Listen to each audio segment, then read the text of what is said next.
অনেকদিন বাদে আবার যাচ্ছি গান রেকর্ডিং এ শুভঙ্কর স্টুডিওতে। ফোক দরিয়া সেট আপ হওয়ার পর এটা আমাদের প্রথম গান। আসলে এখন তো আমরা ফোক গান ছাড়া অন্য কিছু করি না।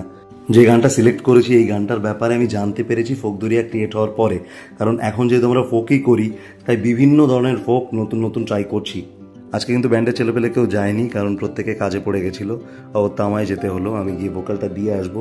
তো নেমে গেলাম মাঝদিয়া গিয়ে দেখলাম প্রচুর আমের সম্ভার। যাই হোক, কষ্টের সৃষ্টে গিয়ে একটা টোটোতে উঠলাম। রজতকে কল করেছিলাম, ও বললো যে দেখছে যদি আসতে পারে আসবে। এই রোদের মধ্যে একমাত্র টোটোতে চড়লেই একটু হাওয়া বাতাস পাওয়া যায় আর কি। যাই হোক, শুভঙ্করের বাড়ি পৌঁছে গেলাম। এটা হচ্ছে শুভঙ্করের বাড়ির একদম ফ্রন্ট গেট। শুভঙ্করের বাড়িতে এখন রেনোভেশন চলছে, তাই স্টুডিওর সমস্ত স্ট্রাকচারও খুলে রাখা। তো আমাদের যেহেতু গানটা আগে আলোচনা করে নেওয়া ছিল, তাই শুধু টেম্পো দেখে গানের টেক দেওয়া শুরু করলাম। এটাই টেম্পো রাখলাম। ওকে 1 2 3 4। দেহের ভিতর আছে একখান পানি তোলার চাপ কল, সেখানে বাবা চাপ দিয়াছে। গান একটাই লোক যার আমার টাইমই লাগে না টেক দিতে।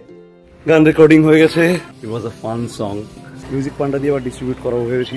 যেহেতু ব্যান্ডও নতুন, তাই মিউজিক ডিস্ট্রিবিউশনটাও এবার একটু নতুন হাতে করি। তোদের আসতে একটু দেরি হয়ে গেছিল, ওদিকে আমার ট্রেনের টাইম চলে যাচ্ছিল, তাই দ্রুত খাওয়া দাওয়া সেরে বাড়ির পথে রওনা দিলাম।